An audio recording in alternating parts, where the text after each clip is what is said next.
सर्वांना जय भीम। कालपर्यंत आपण आर्य अष्टांगिक मार्गाचे 5 अंग पाहिलेले आहेत। भगवान बुद्धाचं पहिलं प्रवचन, त्यामधला आर्य अष्टांगिक मार्ग, आर्य अष्टांगिक मार्गामधले 5 अंग: सम्यक दृष्टी, सम्यक संकल्प, सम्यक वाचा, सम्यक कर्मांत आणि सम्यक आजीविका। सम्यक आजीविका काल आपण पाहिलं। त्यामध्ये आपण पाहिलं की जे काही आपण आपला चरितार्थ चालवण्यासाठी, जीवन जगण्यासाठी जी पैसा संपत्ती कमावतो, ते वाईट मार्गांनी कमवू नये, चांगल्या मार्गांनी कमवावी आणि काही ठराविक काळापर्यंतच ती कमवावी। मरेपर्यंत नुसतं पैसा पैसा पैसा पैसा करत कमवायच्यासाठी जगू नये। आम्हाला काही शिबिरांमध्ये काही फॉरेनचे लोक राहायचे, वर्षातले 6 महिने काम करतात ते लोक आणि काही 6 महिने नुसते हिंडत फिरत राहतात, नुसते हिंडत फिरत राहतात धम्मकार्यासाठी। फक्त 6 महिने काम करतात, 6 महिने फिरत राहतात किंवा वेगवेगळे काम करत राहतात, पैसे कमवायचे काम करत नाही। आता ज्यांची खरंच गरजच आहे, ज्यांची अडचणच आहे, जगू शकत नाही, त्यांनी करावं, त्यांना गरज आहे। पण ज्यांचं सगळं बरोबर आहे, सुखा समाधानानं काही ठराविक वर्षानंतर जगू शकतात, तर किती दिवस त्यांनी सगळं काही बरोबर असतानाही नुसतं पैशांच्या मागे लागू नये। कारण आयुष्य नुसतं पैसे कमवण्यासाठी नाही, माणसाचं जीवन नुसतं पैसे कमवण्यासाठी नाही, तर माणसाचं जीवन आहे आध्यात्मिक विकास। आध्यात्मिक विकास म्हणजे काय? तर सकारात्मक स्वरूपात हृदयाचं परिवर्तन, खास करून मनाचं आणि आचरणाचं, विचार आणि आचरण, मन आणि हृदय या सर्व अंगाने सकारात्मक स्वरूपात परिवर्तन म्हणजे आध्यात्मिक विकास। यासाठी माणसाचं जीवन आहे। जर का माणूस नुसता कमावण्यातच सगळं आयुष्य खर्च करत असेल, तर प्राणी दुसरे प्राणी आणि त्याच्यात काहीच फरक नाही। आणि जे काही आपण काम करतो त्या कामातून आपल्याला आनंद मिळाला पाहिजे, किंवा जे काही आपण काम करतो ते काम इमाने इतबारे केलं पाहिजे। आपल्याला मजुरी भेटते, आपल्याला पैसे भेटतात किंवा आपल्याला पगार भेटते, तर ते इमाने इतबारे केलं पाहिजे। ही शिकवण याच्यामध्ये महत्वाची आहे। जे लोक प्रामाणिकपणे संपत्ती कमवत नाही, त्याचे परिणाम त्यांनाही भोगावे लागतात आणि समाजाला, लोकांनाही भोगावे लागतात। कालचीच घटना, डफरींच्या आग, म्हणजे जे बालक 5-6 तासापूर्वी जन्माला आले असतील, 1 दिवसापूर्वी जन्माला आले असतील, ते मरण पावले, व्हेंटिलेटर मध्ये स्फोट होऊन। किती भयानक बाब आहे। ज्यांच्यावर ही पाळी येते, परिस्थिती येते, त्यांनाच माहिती। ज्यांच्यावर ही वेळ येते ना, त्यांना किती दुःख होत असेल। त्यांचा त्याच्यात काही दोष नसते, परंतु भोगावं लागतं। कोणामुळे? कमिशन खाऊ सगळे सामान खरेदी करतात, उपकरण खरेदी करतात, सगळे कमिशन खाऊ। आमदार खासदार खरेदी करण्यासाठी पैसे द्यावे लागतात। पुढच्या 5-6 पिढ्यापर्यंत पुरल एवढी संपत्ती कमावतात। लोकांचं काय होते? लोकांच्या जीवनाचं काय होते? ज्यांनी कमिशन खाल्लेले असतात त्याच्यावर ज्यावेळेस ती परिस्थिती येते, त्यावेळेस त्यांना समजत, त्यावेळेस तेही दुःखी होती। आणि आज ज्यांच्यावरती पाळी आली ते दुःखी झाले। त्या निष्पाप जीवांचा काय दोष त्याच्यामध्ये? का असं घडते?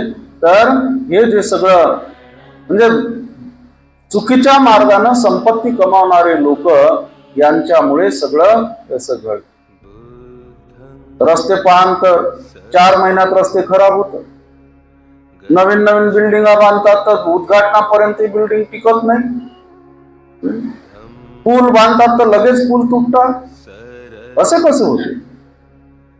अर्धा जास्त पैसा कमिशन मध्ये जाते आणि तो कमिशन म्हणजे चुकीच्या पद्धतीनं कमावलेली संपत्ती. ज्या संपत्तीवर जनतेचा हक्क असते, सगळ्या लोकांचा हक्क अधिकार असते, तो अधिकार लोकांचा हक्क डावलून हे स्वतःचे खिसे भरतात, स्वतःचे घर भरतात. त्यामुळे असं घडतं. म्हणून आणि जे त्या चुकीच्या पद्धतीमुळे ज्या लोकांना त्रास होते ते लोक काय आनंदी कसे राहणार आहेत? आता ज्यांचे मुलं मरण पावले ते लोक आनंदी असतील काय? त्यांच्या मनात किती क्रोध असेल ह्या ज्यांनी ह्या चुका केल्या, गुन्हे केले. चुका नाही म्हणतात, गुन्हे आहेत. ज्यांनी असे गुन्हे केले ज्यांच्यामुळे ते मुलं मरण पावले, त्या मुलांच्या नातेवाईकांच्या मनात या लोकांच्या बद्दल जन्मभर तीव्र स्वरूपाचा द्वेष राहील, जन्मभर. आणि असंच घडत राहते. समाजामध्ये द्वेषाचं वातावरण जर असलं तर कसा समाज सुखी राहील? आणि म्हणून सम्यक आजीविकेचं तत्व जे आहे, काल मी सांगितलं, सुखावती भूमी, आनंद भूमी, आदर्श समाज निर्मितीसाठीच हे तत्व आहे. आपण जे 5 अंग पाहिले त्याच्यामध्ये पहिले 2 जे अंग आहेत, सम्यक दृष्टी आणि सम्यक संकल्प, हे प्रज्ञेचे अंग आहे. प्रज्ञा म्हणजे ज्ञान, आपल्या दृष्टीनं ज्ञान. सत्य ज्ञान जरी असलं तरी ते संपूर्ण सत्य आपल्यासाठी नाही आहे, कारण आपण त्याचा अनुभव घेतला नाही, आपल्याला ते समजलं नाही पूर्णपणे. काही लोकांच्या लक्षात असेल मी सांगितलेलं आजपर्यंतच, काही लोकांच्या अर्ध असेल, अर्ध नसेल, काही लोकांच्या थोडंसंच असेल, आहे की नाही? जेवढं सांगितलं तेवढं जसंच्या तसं सगळ्याच्या लक्षात आहे असं मला वाटू देऊ का तसं? मी नाही ना? काही आहे लक्षात, काही नाही. ते प्रज्ञेचे अंग आहे, त्याच्यामधून आपल्याला थोडंफार ज्ञान समजलं. 4 आर्य सत्य, दुःख, दुःखाचं कारण, दुःख नष्ट करता येते. त्याच्यामध्ये प्रतित्य समुत्पाद सिद्धांत, दुःखाचे प्रकार, दुःखाचे कारण, तृष्णा, अविद्या, 5 प्रकारचे नियम, हे सगळं ऐकलं आपण. त्यानंतर संकल्प केला, काय करायचं काय नाही करायचं. हे दोन्ही अंग प्रज्ञेशी संबंधित, म्हणजे फक्त मेंदूशी संबंधित आहे, बुद्धीशी संबंधित आहे. त्यानंतरचे 3 अंग जे आहेत, सम्यक वाचा, सम्यक कर्मांत आणि सम्यक आजीविका, हे तिन्ही अंग शीलाशी संबंधित आहे. शील म्हणजे सदाचरण, शुद्ध आचरण, चांगली वागणूक, वाचेनं चांगलं बोलायचं आणि शरीरानं म्हणजे कायानं सुद्धा चांगलं वागायचं. काया वाचानं चांगलं जीवन जगायचं, चांगलं बोलायचं, चांगलं वागायचं. ते 3 अंग जे आहेत ते शीलाशी संबंधित आहे. आणि आजपासून जे आपण 3 अंग पाहणार आहोत, सम्यक व्यायाम, सम्यक स्मृती आणि सम्यक समाधी, हे जे 3 अंग आहेत हे समाधीशी संबंधित आहेत. ध्यान साधना, समाधी म्हणजे प्रज्ञा, शील आणि समाधी, या आर्य अष्टांगिक मार्गाचं असे 3 भाग पडतात, प्रज्ञा, शील, समाधी. तर आज जे आपण 6वं अंग पाहणार आहोत, सम्यक व्यायाम. व्यायाम आपल्याला शब्द माहिती आहे. व्यायाम कोण करतात? तरुण आणि म्हातारे, याच्यापैकी कोण करतात व्यायाम? तरुण लोक व्यायाम करतात, म्हातारे लोक व्यायाम करत नाही, आहे की नाही? म्हातारे लोक व्यायाम करू शकत नाही, कारण त्याची शारीरिक क्षमता नसते, काही ना काही अडचणी असतात. म्हणून व्यायाम करत नाही, करू शकत नाही. परंतु भगवान बुद्धाची जी शिकवण आहे, ही शिकवण अनुसरणारा व्यक्ती, प्रत्येक व्यक्ती भगवान बुद्धाची शिकवण अनुसरणारा म्हणजे त्याचं अनुसरण करणारा, त्याचं पालन करणारा प्रत्येक व्यक्ती तरुण असतो, तो म्हातारा नसतो. जो व्यक्ती भगवान बुद्धाच्या धम्माचं पालन करते, तो प्रत्येक व्यक्ती म्हातारा नसतो, तो तरुणच असतो, तो म्हातारा होतच नाही असं समजा. आता तरुण कसा असते आणि कसा नसते याच्यावरून आपण पाहणार आहोत. हे जे काही आज आपण व्यायाम सांगणार आहोत आणि ते ऐकल्यानंतर मी काही इथून सांगणार नाही कोणाला कोण तरुण आहे आणि कोण म्हातारा आहे. ज्याचं त्यानंच ठरवायचं, मी म्हातारा आहो का तरुण आहो, ते ज्याचं त्याच्याच लक्षात येईल.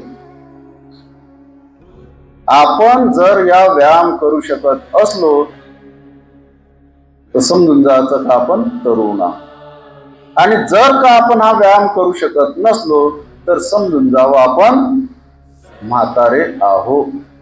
वयाचा काही संबंध नाही त्याच्या.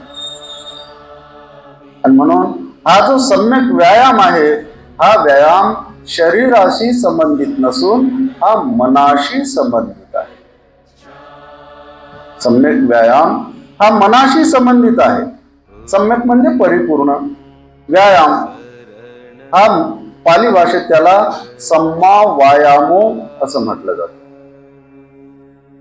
हा व्यायाम 4 प्रकारचे काम या व्यायामामध्ये असतात. पहिलं जे काम आहे सगळे मनाशी संबंधित आहे, बाकी काही नाही. ज्या वेळेस आपण ध्यान साधनेला बसतो, भगवंतांनी ही जी शिकवण सांगितली ना, फार शास्त्र शुद्ध पद्धतीने त्याची मांडणी केलेली आहे. जगाच्या पाठीवर पहिल्यांदा एवढ्या शास्त्र शुद्ध पद्धतीनं या तत्वज्ञानाची मांडणी करणारे भगवान बुद्ध आहेत. पहिलेच प्रज्ञा, शील, समाधी. शीलाच्या नंतरच समाधी सांगितलेली आहे, शीलाच्या अगोदर समाधी सांगितलेली नाही. शील पहिल्यांदा का आहे तर जेवढं आपण प्रामाणिकपणे शीलांचं पालन करतो तेवढ्या प्रमाणात समाधी साध्य होते. शीलांचं पालन न करणाऱ्या लोकांना ध्यान साधना साध्य होत नाही, समाधी भावना साध्य होत नाही. जेवढ्या जास्तीत जास्त प्रमाणात शीलांचं सदाचरणाचं पालन होते तेवढ्या जास्तीत जास्त प्रमाणात समाधीचं साध्य होते, समाधी प्राप्त होते.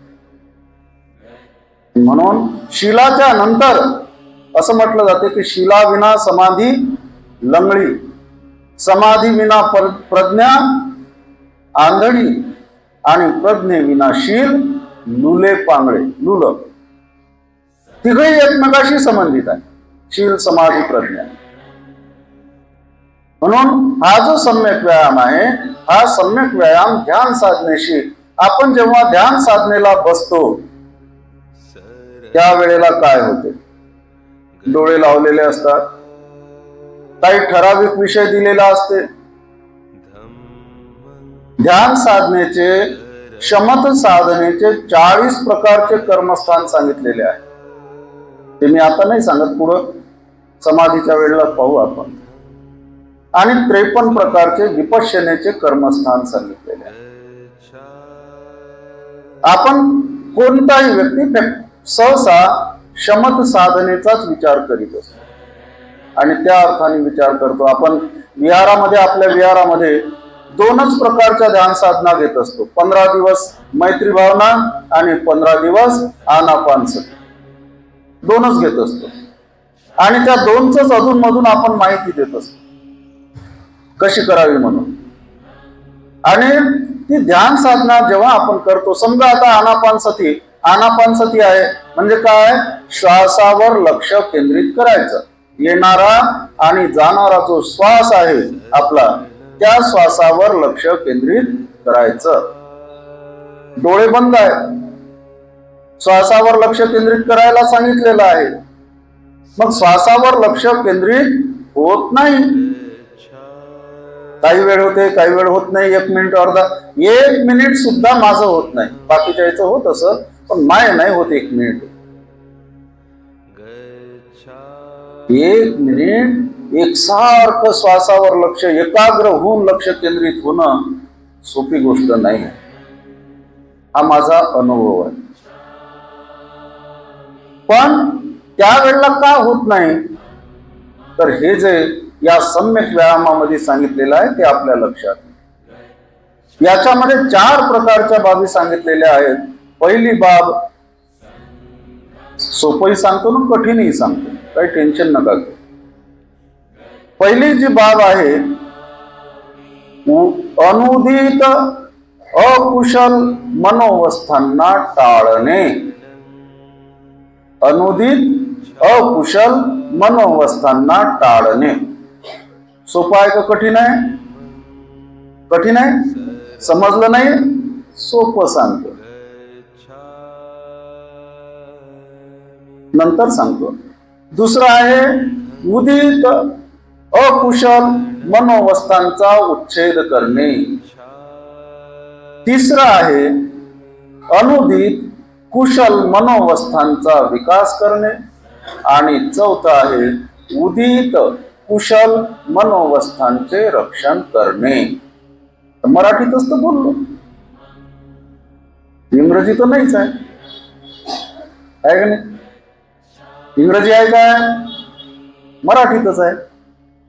पहिलं जे आहे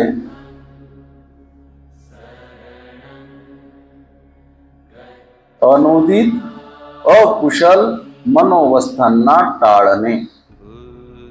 जे वाईट विचार आपल्या मनात अजून आलेले नाहीत. काय? जे वाईट विचार आपल्या मनात अजून आलेले नाहीत, परंतु येण्याची शक्यता आहे, तर त्याला येऊ द्यायचं नाही. त्याला रोखून धरायचं, टाळायचं. म्हणजे त्याला मनाई करायची, येऊ नका रे बा तुम्ही.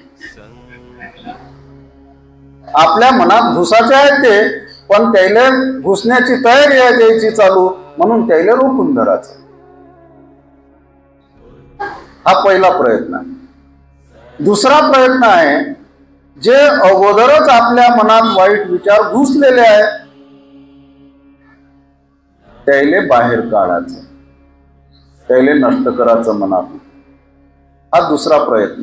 म्हणजे उदित अकुशल मनोवस्थांचा उच्छेद करणे. तिसरा जो प्रयत्न आहे अनुदित कुशल मनोवस्थांचा विकास करणे. म्हणजे आपल्या मनात जे चांगले विचार अजून निर्माण झालेले नाहीत,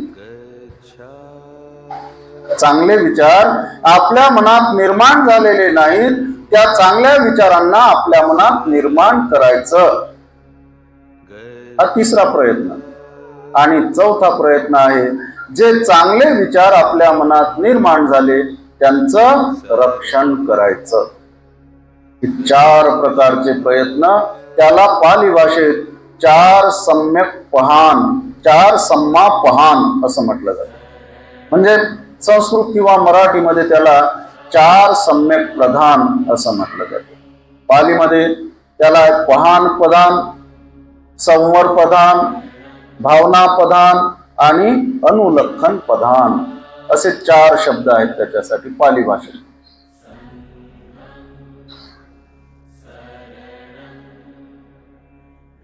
या पहिला जो आहे पहान म्हणजे प्रहाण, अडवणे त्याला.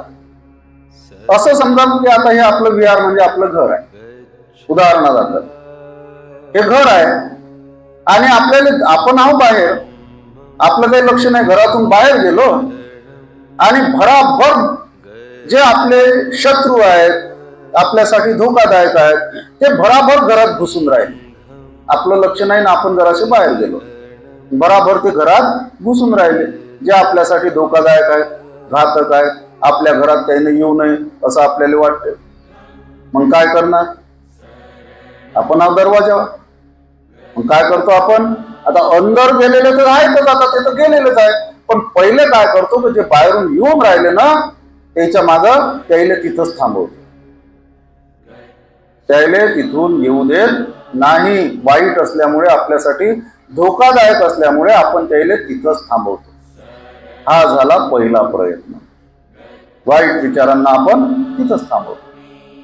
दुसरा जो प्रयत्न आहे, जे वाईट विचार म्हणजे जे शत्रू आहेत ते अगोदरच घरात घुसलेले आहेत काही, मग आता त्याचं कसं? त्याला आपण काढायचं, घराच्या बाहेर काढायचं. कोणते घुसलेले आहेत अंदर? कोणत्या वाईट विचारांना आपण बाहेर थांबवलं, अडवलं, मनाई केली, येऊ नाही दिलं, आणि कोणते अगोदरच घुसलेले आहेत ते पाहावं लागतील ना. कोणते घुसलेले आहेत ते 5 प्रकारचे शत्रू म्हटलेले आहेत त्यांना, निवारण म्हटलेले आहेत त्यांना, बंधन म्हटलेले आहेत त्यांना. खास करून पाली भाषेमध्ये त्याला निवरण म्हटलेले आहेत. अडथळे आपण काय समजू शकतो त्याला? अडथळे. ध्यान साधनेले आपण बसलो तर हे अडथळे येत असतात आपल्या मनात. पहिला अडथळा आहे कामछंद. कामछंद जरा कठीण आहे, त्याच्यामुळे सुस्ती येईल. तो अडथळाच आहे, येईल ना आपल्या ह्याच्यातच येतो तो अडथळा. पहिला आहे कामछंद. कामछंद म्हणजे जे आपले 6 इंद्रिय आहेत, या 6 इंद्रियांना आवडणारे जे जे विषय आहेत ते आपल्या ध्यानाले बसलं तर मग ते तसे नाही, तसे बसा ना किती गप्पा मारत, रात्रभर जरी गप्पा मारत बसले तर आळस नाही येत, काही मनात येत नाही, काही नाही. पण ध्यानाले बसलं रे बसलं तर मग आठवते घरी स्वयंपाक काय केला, भजे केले काय, आवडीचा जो पदार्थ असेल तो करायचा काय. राहिलं आनापानसतीचं ध्यान, श्वासावर लक्ष केंद्रित करायचं राहिलं बाजूले, आणि आठवलं कोणतं? खाण्याचं. आठवलं खाण्याचं.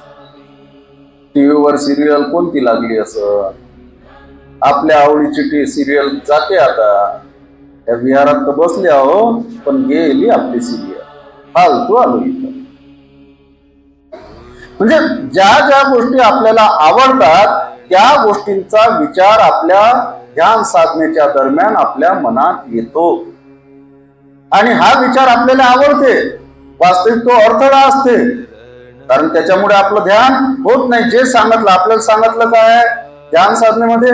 सगळं लक्ष आपलं श्वासावर केंद्रित करायचं. राहिलं ते श्वास कुणीकडे, नाक कुणीकडे, नाकाची सुरुवात कुणीकडे, ते सगळं बाजूला राहिलं. लक्ष कुणीकडे चाललं? डोळे लावून बसलेला आहे, बसलाय डोळे लावून, पाहणाऱ्याला वाटते ध्यान साधना करून राहिला. मनात काय चालू आहे? कामछंद. अनेक विचार आहेत आवडणारे, एवढे काही मी सांगणार नाही. कानानं जे ऐकायला आलं चांगलं त्याचा विचार येते, नाकानं आलेला वास चांगला त्याचा विचार येते, शरीराला जाणवणारा स्पर्श. गरमीच्या काळात इथं ध्यान साधनेत बसलेले आहोत, फालतू बसलो म्हणते इथं. घरी गेलो तर पहिले कूलरच्या समोर बसतो, उन्हाळ्याचं जर असलं तर. राहिलं ते ध्यान, आणि घरी कधी जातो आणि कधी मी कूलरच्या समोर बसतो, असा जो विचार येते, असे अनेक विचार येतात. हा जो विचार आहे पहिला, हा आहे कामछंद. बुद्ध धम्मामध्ये या कामछंदाला रंगीबेरंगी पाण्याची उपमा दिलेली आहे. रंगीबेरंगी पाणी, ते पाणी दिसाले कसं दिसते? चांगलं दिसते आहे की नाही? घरी लोक ठेवतात आपल्या शोकेस मध्ये, हॉल मध्ये, चांगलं दिसलं पाहिजे लोकांना म्हणून. दिसलं पाहिजेच, पाहतो आपण सगळं चांगलं दिसलं पाहिजे, पण ते चांगलं असते काय? प्याच्या लायकीचं असते का ते पाणी? रंगीबेरंगी पाणी प्याच्या नसते, कोणत्या वापराच्या नसते, फेकूनच द्यायच्या कामाचं असतं ते पाणी. रंगीबेरंगी पाणी दिसाले चांगलं दिसते. असंच आहे या कामछंदाचं, तो अडथळा असते परंतु आपल्याला तो चांगला वाटतो.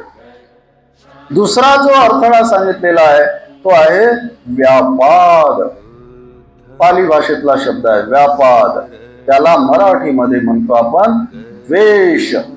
द्वेष समजते ना? द्वेष, क्रोध, द्वेष, याच्यामध्ये अनेक शब्द आहेत.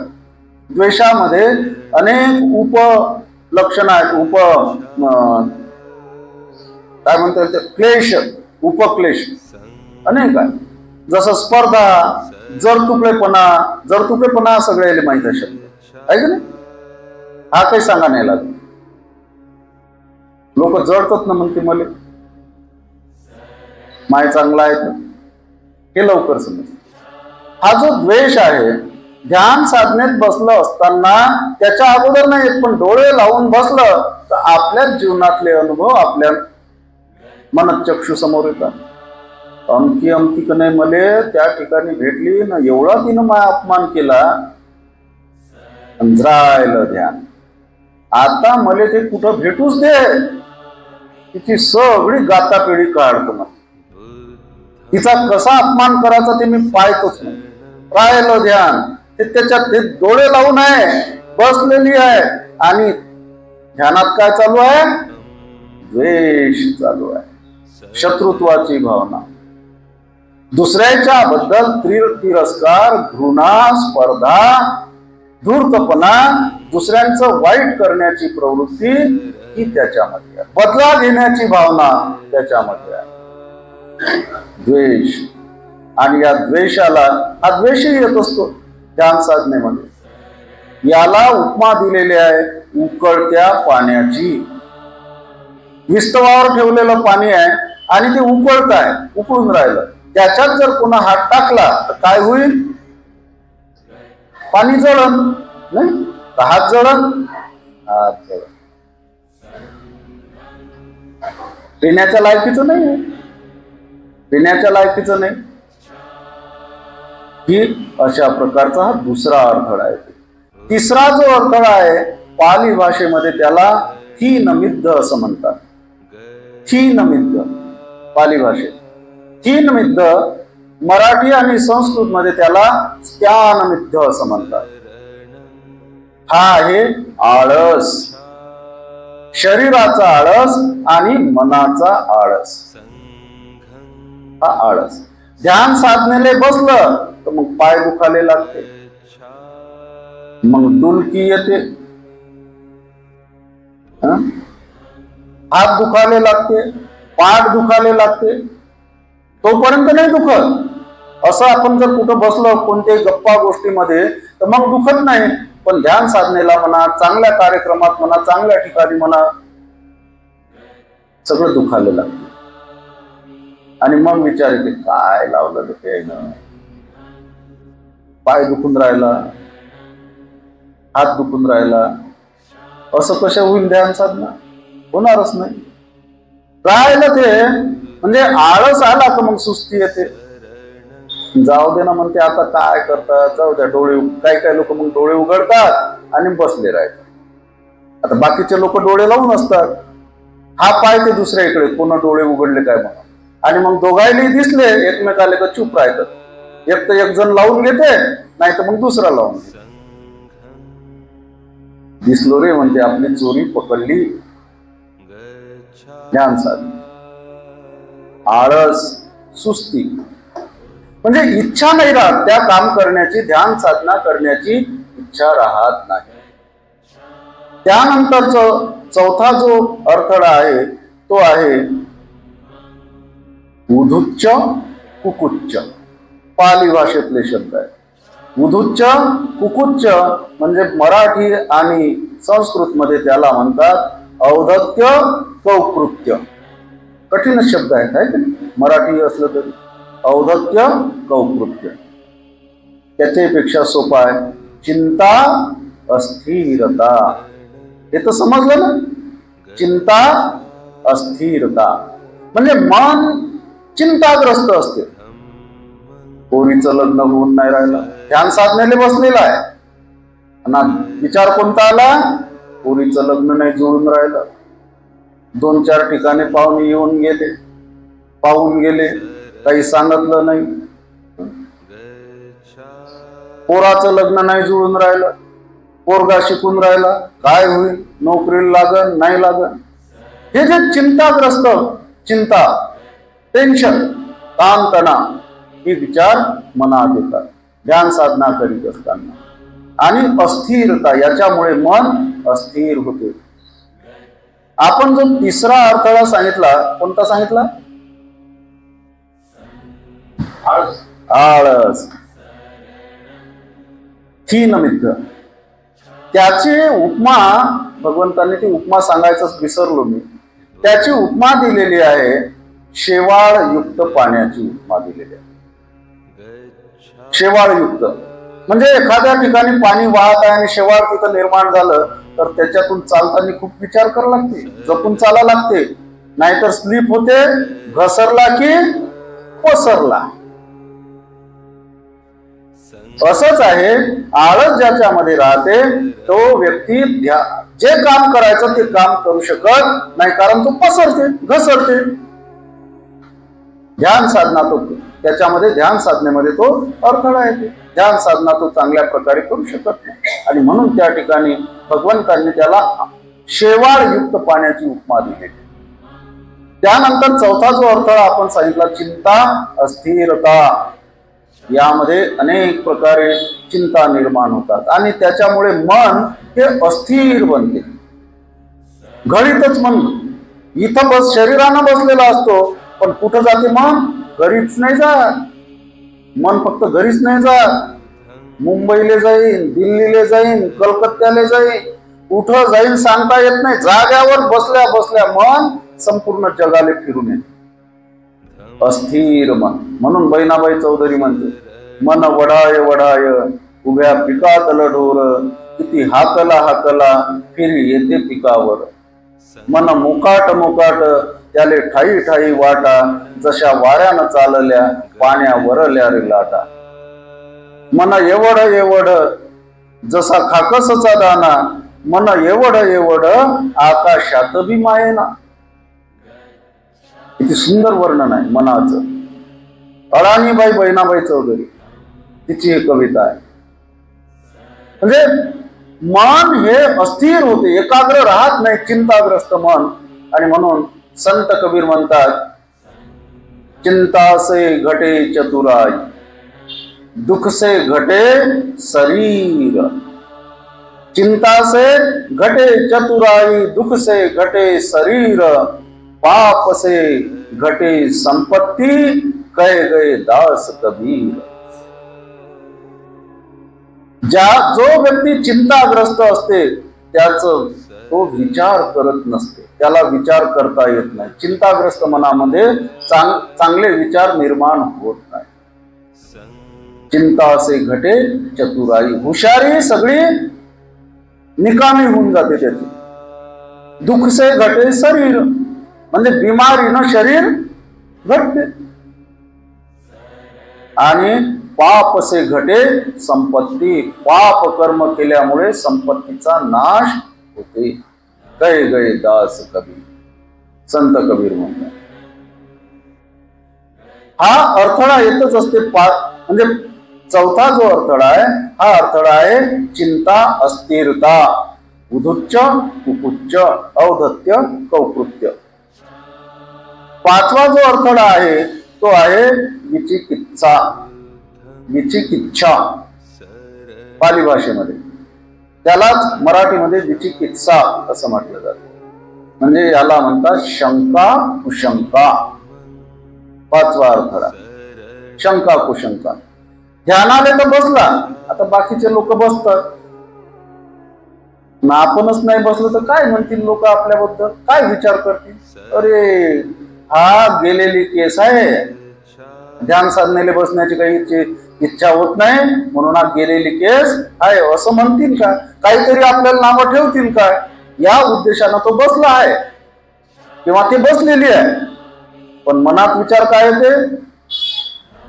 खरंच या ध्यान साधनेनं काही होईल का? फायदा होईल का काही? तो उगाच बसलेले आहेत ही लोक, ही मॅट आहेत ना, मला मॅट्स करून राहिले. शंका. जे चालू आहे, जे करायचं आहे, जे करायला पाहिजे त्याच्याबद्दल त्याला खात्री नाही, शंका. आणि शंका, कुशंका ह्या जास्त खराब असतात. पहा लोक कसे बोलतात, आता कोण करते हो पंचशिलेचं पालन, कोणाच्यानं पंचशिलेचं पालन होते हो, आणि फक्त बुद्धाच्या पूजा केल्यानं होणार आहे का? एखादी केली चुकून माकून इकडे तिकडे कोणाला माहित नव्हतं, आता काय फरक पडते? ह्याच्या इथं श्रद्धेचा अभाव असतो. त्या ठिकाणी श्रद्धा नसते, पक्क्या स्वरूपातली श्रद्धा नसते, आणि त्यामुळे त्या ठिकाणी शंका कुशंका निर्माण होतात. त्याच्याशिवाय विचिकित्सेमध्ये निर्णय न घेण्याची क्षमता नसते. म्हणजे निर्णय घेण्याची क्षमता नसणे म्हणजे काय करणे? एखाद्याला जर म्हटलं का चलतं का अमक्या ठिकाणी चांगला कार्यक्रम आहे, आणि त्याला जर दुसरा पर्याय सांगितला का ते 2-3 दिवस आहे कार्यक्रम, मग आजचा पहिलाच तर दिवस आहे म्हणते, आजच काय जाऊ, उद्या जाऊ ना, पुढे ढकलते. दुसरा दिवस निघाल्यावर त्याला जर म्हटलं मी काल गेलो होतो, आज चालतं का, आज अमकं का ना, उद्या नक्की येईल म्हणते, उद्या शेवटचा दिवस आहे ना, उद्या नक्की येईल म्हणते, आणि त्या दिवशी तो काही दिसतच नाही, भेटतच नाही. त्याला म्हणाले गेलं तर तो भेटतच नाही. म्हणजे टाळण्याची प्रवृत्ती, चांगल्या गोष्टी करताना त्या करण्याची इच्छा नाही, तर त्या टाळण्याची प्रवृत्ती जी असते त्याला म्हणतात विचिकित्सा, शंका कुशंका. हे 5 प्रकारचे अडथळे ध्यान साधनेच्या दरम्यान येत असतात. या 5 पैकी कोणता ना कोणता अडथळा ध्यान साधनेमध्ये येत असतो. एका वेळेस सगळेच नाही येत, कोणता ना कोणता असते. एक जाते, दुसरा येते, दुसरा जाते, तिसरा येते, तिसरा जाते, चौथा येते, असं सातत्यानं चालू असते. पण त्याचं जे प्रमाण आहे ते प्रमाण कसं असते? जेवढं शिलांचं आचरण असेल, शिलांचं पालन असेल, त्या प्रमाणात त्या अडथळ्यांचं येणं जाणं असते. जर का शिलांचं पालन नसेल, सदाचरणाचं पालन नसेल, तर ते अडथळे राहतात. हा डोळे लावून नुसता बसला असते किंवा डोळे लावत नाही, डोळे लावून बसू शकत नाही, ही बाब असते. आणि मग हे जे शंका कुशंका आहे, याला भगवान बुद्धांनी, मला वाटतं चौथ्याचंही मी सांगितलं नाही, चौथा जो चिंता अस्थिरतेचा भाग आहे त्याला भगवान बुद्धांनी तरंग किंवा लाटायुक्त पाण्याची उपमा दिलेली आहे. चिंता अस्थिरतेला तरंगयुक्त किंवा लाटायुक्त पाणी, म्हणजे ते स्थिर नसते ना, ते असते अस्थिर, लाटा असतात पाण्यावर. आणि हे जे शंका कुशंका आहे याला भगवंतांनी उपमा दिलेल्या पाण्याची चिखल आणि घाण मिश्रित पाणी, ज्याच्यामध्ये चिखलही आहे आणि घाणही आहे सगळी, अशा प्रकारचं पाणी म्हणजे शंका कुशंकांनी युक्त असलेलं मन. आता या 5 पैकी जो अडथळा येते, आपण काय म्हटलं, दुसरा जो प्रयत्न आहे, जे अगोदरच आपल्या मनात वाईट विचार शिरलेले आहेत त्यांना बाहेर काढणे, उदित अकुशल मनोवस्थांचा उच्छेद करणे, त्यांना टाळणे, उच्छेद करणे, नष्ट करणे. म्हणजे 5 पैकी किंवा 5चे 5 जर आपल्या घरात शत्रू घुसले, आपल्या मनाच्या रूपात असलेल्या घरात हे शत्रू घुसले, मग आता त्याला काढायचं आहे. का काढायचं आहे? त्याला जर काढलं नाही तर मन कसं राहील, पाणी कसं राहील? समजा रंगीबेरंगी पाणी आहे, तर त्याच्यामधून जर आपण पाहतो म्हटलं तर तळ दिसणार नाही. त्या पाण्याचं तळ दिसणार आहे काय? नाही दिसणार, कारण ते पारदर्शकता त्याच्यामध्ये नाही आहे, स्वच्छ नाही आहे. उकळतं जे पाणी आहे ते उकळणार आहे, त्याच्यातही तळ दिसत नाही, स्थिर नाही आहे, आणि ते वापरण्याच्या लायकीचं नाही तेवढ्या उकळणार पाणी. तिसरं जे आहे कोणतं? शेवाळयुक्त पाणी जे आहे ते सुद्धा वापरण्याच्या लायकीचं नाही, त्याच्या शेवाळ असल्यामुळे तळ दिसत नाही, शांत नाही, स्थिर नाही.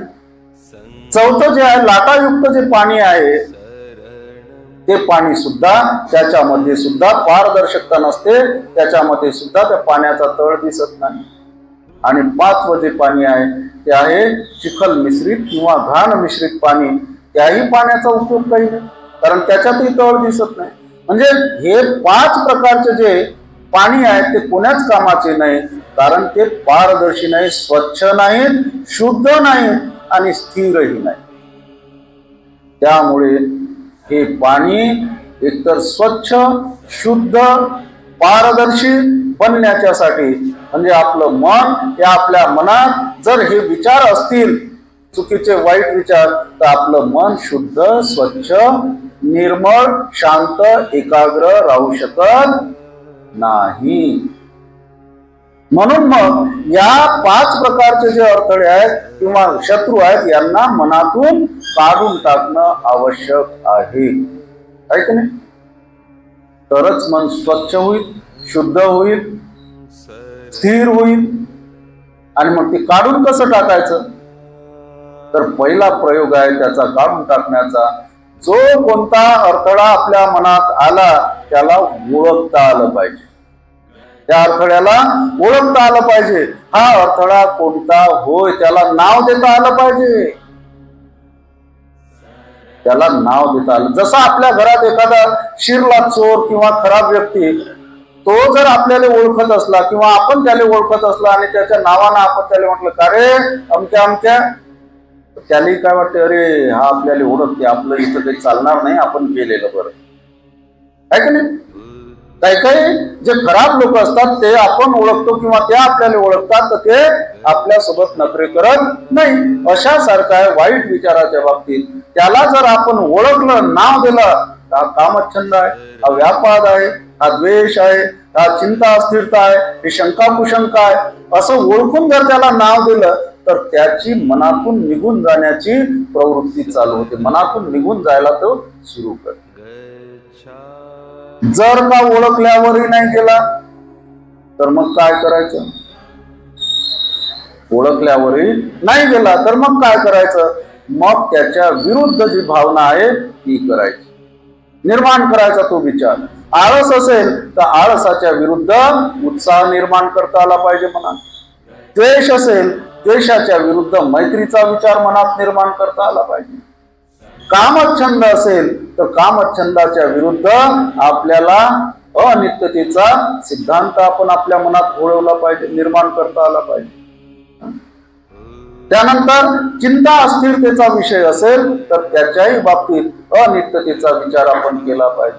आणि विचिकित्सा, शंका कुशंका असेल तर त्या बाबतीत आपण आपल्या आदर्शांच्या बद्दल श्रद्धाभाव आपल्या मनात वाढवला पाहिजे. म्हणजे त्या विचाराच्या विरुद्ध जो विचार आहे तो आपल्या मनात निर्माण केला पाहिजे. काय होते, आपल्या घरात जो एखादा चोर आला, वाईट व्यक्ती आला, तो आपल्याच्यानं तर काही चालला नाही, आपल्या म्हटल्यानं तो काही निघून नाही राहिला, तर मग आपण काय करतो, तर तो कोणाले भेटे, तो व्यक्ती कोणाले घाबरते, भेटे किंवा कोणाचं ऐकते, असा विचार करून आपण त्या व्यक्तीला बोलावतो आणि मग त्याच्या माध्यमातून त्याला घरातून हाकलून देतो. अशा सारखं आहे मनात आलेल्या वाईट विचाराच्या विरुद्ध चांगला विचार निर्माण करायचा. तिसरा जो प्रयत्न आहे, समजा त्याने तो नाही गेला, त्याच्या विरुद्ध मतानं विचार निर्माण केल्यावरही नाही गेला, तर मग काय करा, आहे का नाही? तर मग आपलंच मन आकाशासारखं विशाल बनवायचं. जाय तुझ्याच्यानं काय होते तू कर, मी काही तुला घाबरत नाही, तू राहिला तरी काही फरक नाही पडत, पण मला काही फरक पडत नाही, तू काहीच माझ्या इथं राहून काही करू शकत नाही, राहिला तर. अशा प्रकारे म्हणजे डेअरिंग, हिम्मत, मन मोठं करणं. आता हे कठीण आहे जरासे प्रयत्न. चौथा जो प्रयत्न आहे तो आहे, समजा तो तरीही गेला नाही तर मग काय करणार?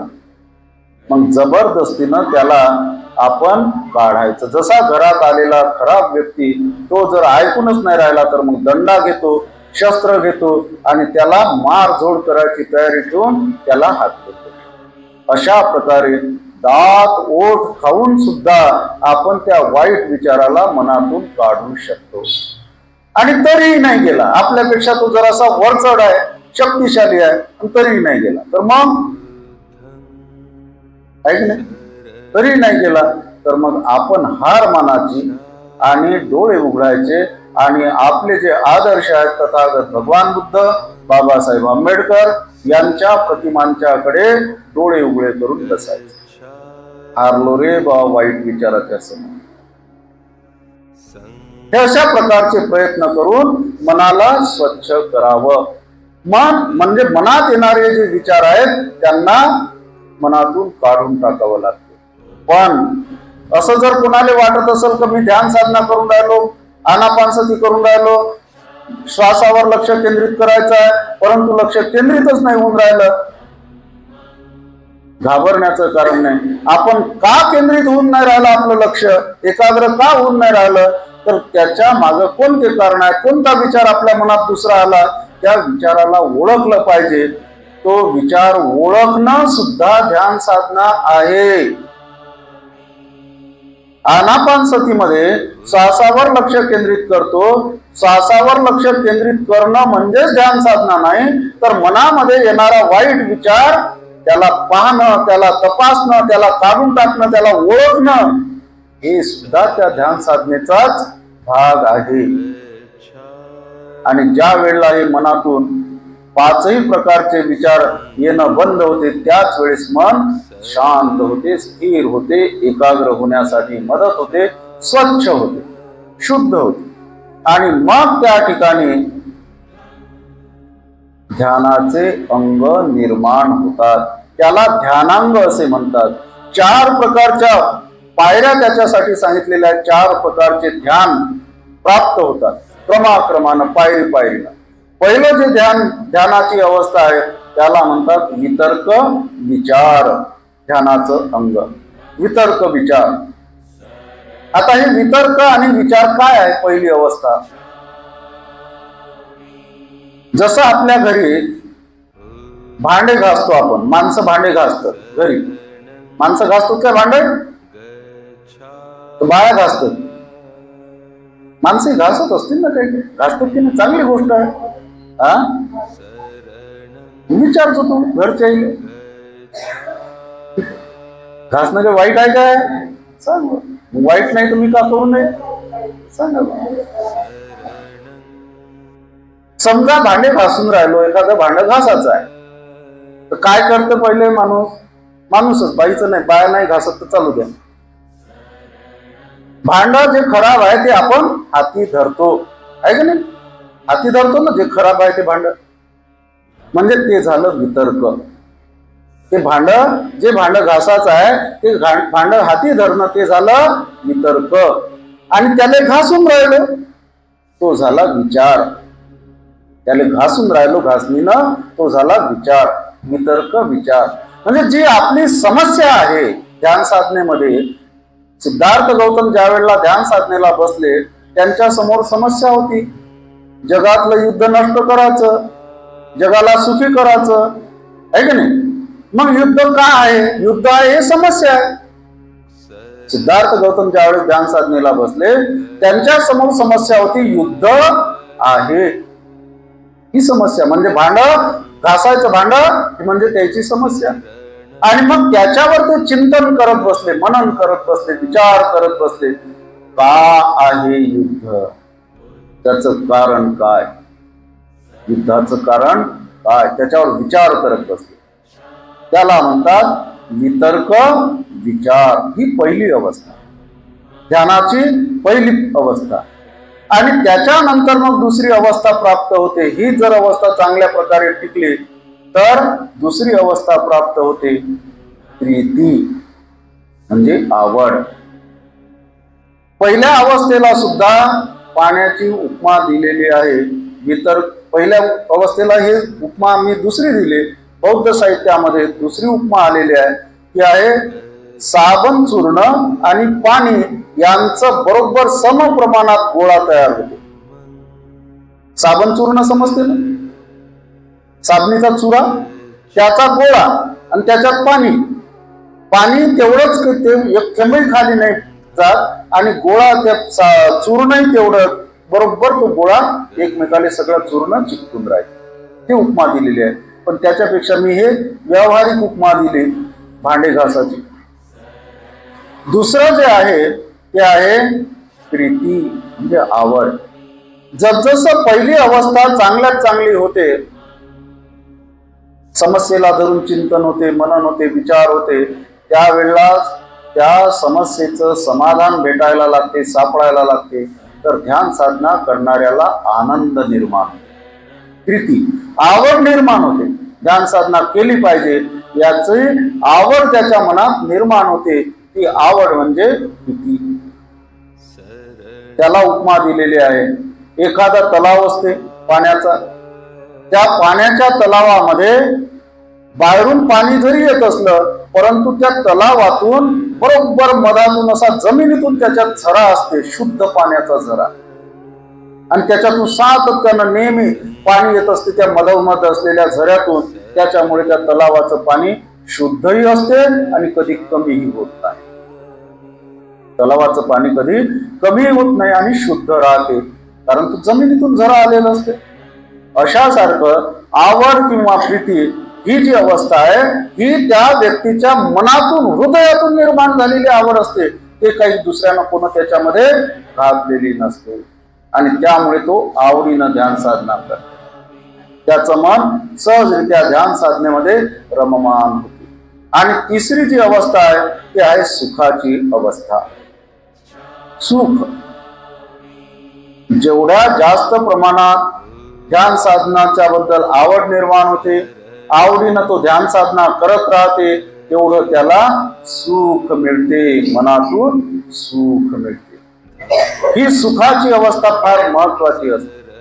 त्या सुखाच्या अवस्थेला भगवंतांनी पाण्याची तलावाची उपमा दिलेली आहे. एखादा तलाव आहे पाण्याचा आणि त्या तलावामध्ये कमळाचे फुलं आहेत. ते कमळाचे फुलं अशा काही अवस्थेमध्ये बरोबर पाण्याची जी पातळी आहे त्या पातळीच्या समप्रमाणात ते कमळाचे फुलं आहे. ती उपमा त्याला दिलेली आहे. आणि चौथी जी अवस्था आहे ध्यान साधनेची, ध्यानाचं अंग, ते म्हणजे एकाग्रता. ही सगळ्यात वरची अवस्था, एकाग्रता. एकाग्रतेमध्ये मन एकाग्र झालेलं असते. जगाच्या बाजूने जरी काही चालत असलं ना तर त्याला ध्यानात नाही येत, त्याला काही माहित नाही राहत, तो लक्षही देत नाही आणि तिकडे लक्षही जात नाही त्याचं. एवढं त्याचं मन ध्यान साधनेमध्ये एकाग्र झालेलं असतं. ही जी अवस्था आहे याला सुद्धा एक उपमा दिलेली आहे भगवंताची. ती म्हणजे एखादा उन्हाळ्याच्या दिवसामध्ये एखादा व्यक्ती गरमीच्या उष्णतेच्या म्हणजे दुपारच्या उष्णतेमध्ये उन्हामध्ये आला तर थंड्या पाण्यानं आंघोळ करते. आंघोळ केल्यावर अंगाला पांढरा शुभ्र कापड गुंडाळते, जेणेकरून तो त्याचं अंग दुसऱ्या जो गरमीचा जो काही परिणाम आहे शरीरावर होणारा तो परिणाम होऊ नये म्हणून तो अंगाला शुभ्र असं स्वच्छ असं कापड गुंडाळते. ही एकाग्रतेची अवस्था. आजूबाजूला कितीही अडथळे त्याच्यासाठी निर्माण होत असले पण त्याला काही परिणाम होत नाही, त्याला काही फरक पडत नाही, एवढा तो एकाग्र झालेला असतो. हे आहे ध्यानाचे अंग. आणि हे कोणत्या प्रयत्नात आले? तिसरा जो प्रयत्न आहे अनुदित कुशल मनोवस्थांचा विकास करणे. आहे काय? म्हणजे जे वाईट जे चांगले विचार मनात निर्माण झालेले नाहीत त्यांना आपल्या मनात निर्माण करणे. तिसरा प्रयत्न अनुदित कुशल मनोवस्थांचा विकास करणे. हा जो तिसरा प्रकार म्हणजे भावना प्रधान असं त्याला म्हटलेलं आहे. आणि चौथा जो प्रयत्न सांगितलेला आहे तो आहे उदित कुशल मनोवस्थांचे रक्षण करणे. उदित कुशल मनोवस्थांचे रक्षण करणे म्हणजे ह्या ज्या आपण 4 प्रकारच्या ध्यानाच्या अंग किंवा अवस्था प्राप्त केलेल्या आहेत याचं रक्षण करायचं. त्याला म्हणतात अनुलक्षण प्रधान. अनुरक्षण करणे, अनुलक्षण प्रधान. जे काही आपण प्राप्त केलं तर त्याच्यासाठी सातत्यानं प्रयत्न करावे लागतात. आता 4 महिने आपण जे काही शिकणार 3 महिने वर्षावासात. वर्षावास संपला रे संपला तर मग विहार कुणीकडे आहे, विहाराचा दरवाजा कुणीकडे आहे, घंटी कुणीकडे वाजते, कोणाला काही देणं घेणं नाही. आपण जे प्राप्त केलं ते रक्षण होईल का? त्याचं रक्षण होणार नाही. कारण घरी असो बाहेर असो, बाहेरच्या जगामध्ये एवढे काही शत्रू आहेत, जागोजागी पावलोपावली पदोपदी शत्रू आहेत, जे मनाला सातत्यानं विचलित करीत असतात, मनाले दूषित करीत असतात, सातत्यानं दूषित करीत असतात, मनावर घाव घालत असतात, त्रास देत असतात, मनाला त्रास होईल अशा प्रकारचे कृत्य बाहेर घडत असतात. आणि त्या जखमा ज्या मनाला होतात त्या भरून काढण्याच्यासाठी जर काही प्रयत्न असतील तर ते विहारात जाणं, ध्यान साधना करणं. घरी सुद्धा विहारातली का 15-20 मिनिटाची ध्यान साधना, पण घरी जर शक्य झालं तर घरी सुद्धा अर्धा-1 तास करता आली पाहिजे. ध्यान साधना करता आली पाहिजे आणि त्याच वेळेला ह्या सगळा प्रयत्न करता येईल. आणि जो आपल्याला रक्षण करायचं आहे आपल्याला प्राप्त झालेल्या चांगल्या गोष्टींचं, तर त्याच्यासाठी धम्माचा अभ्यास आहे. प्रयत्न कोणते करणार? धम्माचा अभ्यास आहे, ध्यान साधनेचा प्रयत्न आहे, प्रॅक्टिस आहे, चांगल्या चांगल्या लोकांचे प्रवचन ऐकणं आहे, चांगल्या चांगल्या ठिकाणी चांगल्या कार्यक्रमात जाणं आहे, चांगल्या लोकांना आपण भेटलो पाहिजे, संपर्क केला पाहिजे, विचार विनिमय त्यांच्याशी केला पाहिजे. जे आपल्याला समजलं नाही, काही आपल्याला शंका कुशंका असतील त्यांना आपण विचारलं पाहिजे. तर ह्या गोष्टी आपण प्राप्त केलेल्या गोष्टी चांगल्या प्रकारे आपण त्याचं रक्षण करू शकतो. हे आहे सम्यक व्यायाम.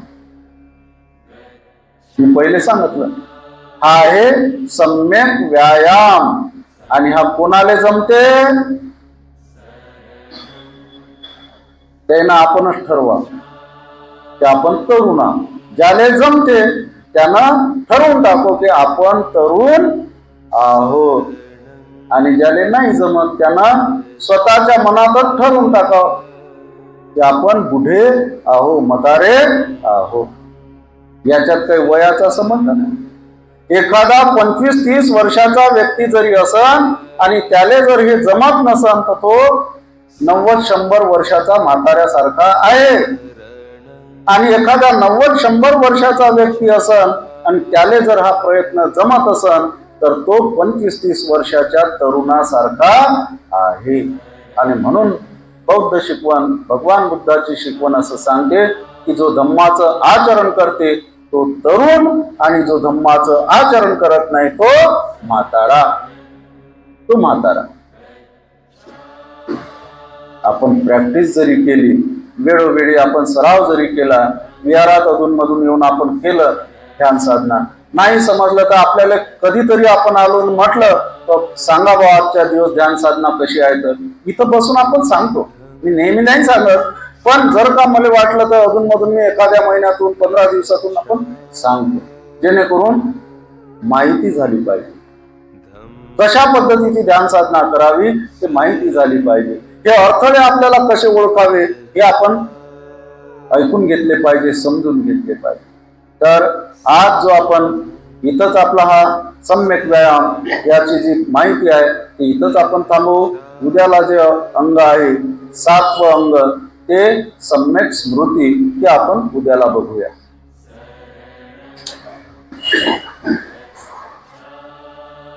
धम्मं चरेषु चरितं नतं दुश्चरितं चरे धर्मचारे सुखं सेति अस्मिन् लोके परं वसति यो च अपम्पे सुत्वानं धम्मं कायेन पश्यति समे शरणं मह्यं बुद्धो मे शरणं वरं ये तेन सच्चवच्चेन हो तुम्हें जय मन